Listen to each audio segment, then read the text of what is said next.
Welcome to the Colleges Wales Teach Pod podcast series. Supported by Welsh Government, these 10-minute sessions offer further education lecturers and work-based learning practitioners practical learning and teaching tips.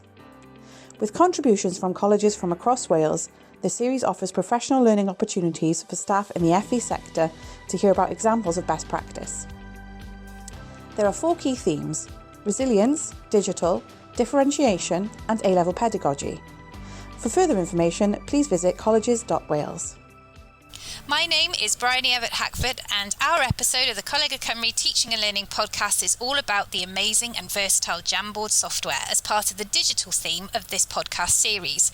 I'm delighted to welcome Glenda Dowdell-Thomas, who is a practitioner here with us at Coleg Sir Gar and Coleg Ceredigion, and Glenda is going to tell you all about what a Jamboard is and top tips for its use. Welcome, Glenda. Thank you for having me, Bryony. Thank you so much for giving us time to come and chat about the Jamboard and all that it can do. We really appreciate it. My pleasure. So can you tell us a little bit about yourself and your teaching practice? Of course. So I'm here in Coleg Sir Gar in Groeg campus, and I lead on the Level 3 Outdoor Activities course, as well as teaching on the sports science and the sports courses, and on the PGCE course. And I'm also a teaching and learning mentor. Fantastic. And is this a tool that you've been promoting as part of your teaching and learning mentor work? Absolutely. The Jamboard is just so versatile. It's so easy to use. It doesn't matter how much digital knowledge or savviness you have. It's just very engaging for both students and teachers. That's brilliant. So, okay, can you tell us a little bit about what it is and what it does? Of course. So the Jamboard that we're talking about today is actually the software that you find when you are on any Google platform, and it can be found in the waffle. And most recently it's been embedded into a Google Meet as well, so that you can go straight from a Google Meet and use the Jamboard within your Meet session. So the app is very interactive and it's very visual. I use it within my lessons as a great starter or as a plenary because it allows real-time collaboration for students, and it's just so visual. And if you think about sticky notes on a board, that's what it is. I think people have missed the sticky note, haven't they, in a time of lockdown and teaching online. I think some of those little go-to tools have been really missed, so finding a digital version is quite exciting. Perfect. We all love a post-it note in education. We do.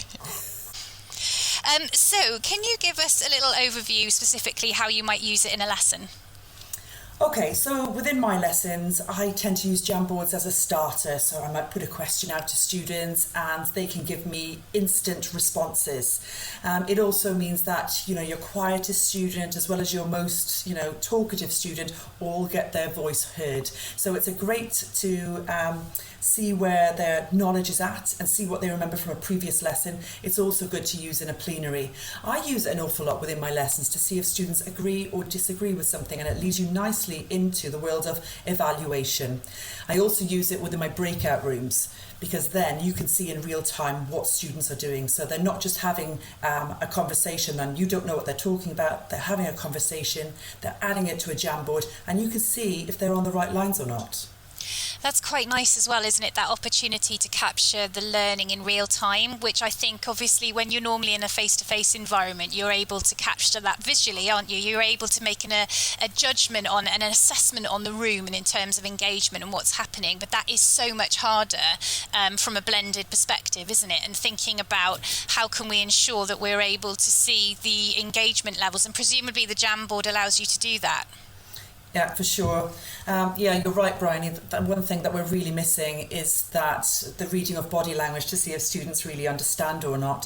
So the Jamboard definitely does that. It enables you to see very, very quickly if a student understands or not. So you can see if students are full of ideas because you can see all these sticky notes appearing. And if it's a very quiet Jamboard, well, you need to ask questions why then. And it shows you that maybe they don't understand and they need more prompting. Yeah, and presumably it's quite a nice way for those learners that perhaps are a little more apprehensive or nervous about perhaps unmuting on a sort of a live meet situation, that actually they're able to capture their responses through potentially something like a Jamboard, which takes a little pressure off that need to vocally contribute.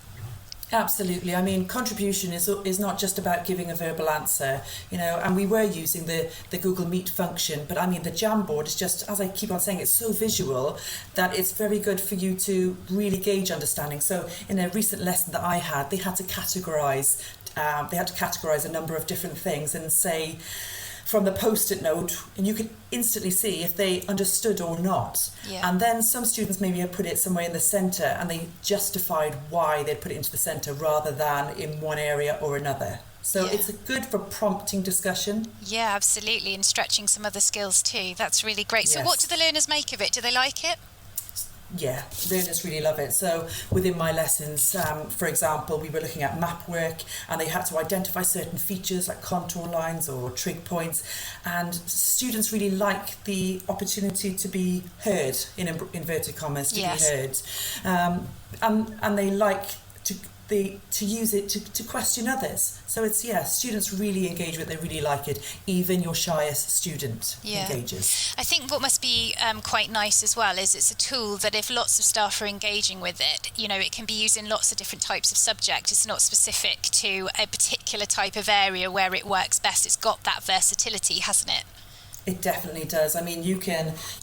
I know we're just talking about sticky notes, but you can embed photographs into it. You could go online and there's some really lovely templates that you can use from websites like Canva, which really jazz up your Jamboard. And most recently, they've got a version history on it as well. So you can then set that as homework for students to add to it, and you can see who's added what and when. Yeah, and that's a really powerful tool, isn't it, for tracking that engagement and looking at student contribution. And if you can see that a learner hasn't been, then it gives you sort of an opportunity then for early intervention if there's an issue, isn't there, within the teaching and learning. That is so true, because if you're seeing that students are not engaging with it, when you can send them a message to say, I noticed you didn't add on to this today, where are you at? What do you need help with? Intervention, definitely. I think what's quite nice about the Jamboard as well, and I don't know if you've, from your perspective, but actually it's really evolved, hasn't it, since it was something that we were using in the early days, new features, new tools, new ways that you can adapt it and use it. I really feel like it's been a growing tool that has evolved, hasn't it, with teacher need. Do you know what? It definitely has. It's just and with this feature in Google Meet now, even if you haven't pre-made this Jamboard and you think actually a Jamboard would be really good now, with 2 clicks you can have shared that Jamboard with everybody in your class. You don't have to worry about share settings or anything, and then students can save it as a PDF as evidence to upload it for their work as well, so the work that they're doing can be incorporated into their assignments or their coursework. But what I quite like about a Jamboard is its minimum effort to prepare, maximum impact in the teaching and learning environment. You're able to actually put a Jamboard together very, very quickly, and it looked good and it serve a purpose, but actually it has maximum impact in the classroom, and that's something that I think tools where we can identify that kind of balance are really key. Absolutely. You do not need to have very many technical skills. You do not need to be digitally savvy to use a Jamboard. If you can get on a Google Meet, you can get on a Jamboard. 2 clicks, you're there. Job done. Yeah, absolutely. Okay, so thinking about staff that might be trying it for the first time after listening to us today, do you have any top tips for them in terms of that first time use? Any suggestions? Yes. So as with anything, play around with it, make mistakes, know where to find it, know what it can do, and then be open and honest with your students. This is the first time that I'm using this. Students always know more than you. They'll give you some top tips. They'll tell you about the other teacher who's done what, and they'll give you loads of great ideas, and they'll help you along as well. Start simple. Start simple, just use your sticky notes, and then start thinking about things like playing around with text and photos. And then, like I said, go online. There's some fantastic templates that you can just, beg, borrow and steal, stick it in there and make your Jamboard look really fantastic. Yeah, absolutely. And I think it's that don't be afraid, isn't it? You can't delete the internet. Just give it a go, isn't it? Just give it a go, give it a whirl. And I think not being afraid of the fact that the learners might be in a really lovely position to be able to give you a little bit more insight, and don't be afraid of that, isn't it? Work with that, allow them to support you in that journey, and always say up front, trying something new, let's do it together. Yeah, students love helping you out. I mean, it's a two-way street. I mean, we're there to teach them, but we're learning from them all the time. Oh, absolutely. Glenda, thank you so much. We're really grateful for your time and sharing your thoughts on the Jamboard, and hopefully more people will give it a try after listening to us today. Thank you so much. My pleasure. With contributions from FE professionals from across Wales, the Colleges Wales Teach Pod podcast series offers a series of short teaching and learning tips, which you can put into practice straight away. The range of podcasts is broad, with sessions covering the themes of resilience, digital, differentiation and A-level pedagogy. Find out more today.